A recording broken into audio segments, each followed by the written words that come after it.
The call of the pileated woodpecker is always a series of notes, never a single syllable, and it sounds like something from the African jungle. Unfortunately, this large, strange-looking woodpecker is losing its habitat to humans. It lives in deciduous and mixed forests, which are being taken over by suburbia and industry. For its diet, the pileated woodpecker eats carpenter ants, other insects and their larvae, which inhabit dead and rotting trees. When food is scarce, they will also partake of suet cakes at bird feeding stations which happen to be close by.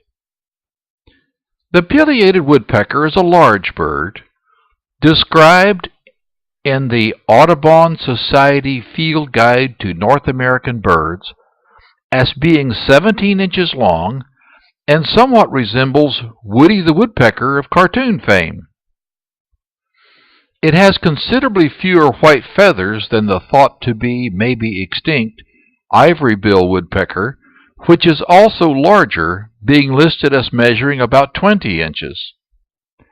This pileated, which I've nicknamed Pileated Pete, shows only black feathers on its body when perched on a tree, with flashes of white on the body only while in flight. Sporting a prominent red crest or cap, the pileated woodpecker has stripes along the side of his head, with some red in his mustache-like stripe, and a darker eye stripe against a white front and side head background, giving him something of a distinctive clown face. It is difficult to photograph this elegant but shy bird, which is adept at staying out of sight. It would usually require fashioning some sort of blind and many hours of waiting, if it were not for blind luck. I tripod-mounted my camera and left it filming while pointed at a hole in a tree where I had seen one of these magnificent birds disappear one day.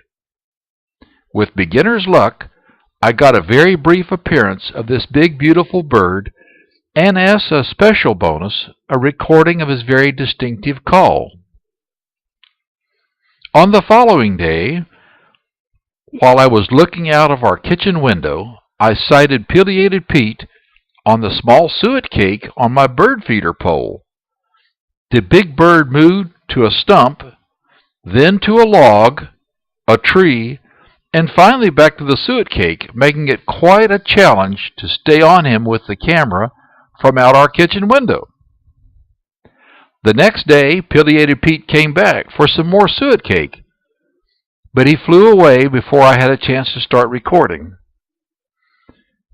I then decided to hang a very large suet cake placed much closer to the original tree where I had first observed the pileated woodpecker seek shelter.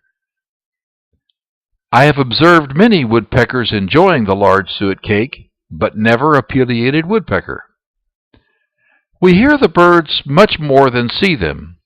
It's not unusual to hear their call quite close by every day or so, but they move around frequently, and if seen, it is as they fly at treetop level, going from one rotten tree to another. I refer to the pileated's drumming sound as the 50 caliber woodpecker. Anyone who has ever heard the distinctive sound of a 50 caliber machine gun will understand why. His drumming really sounds like a distant large machine gun.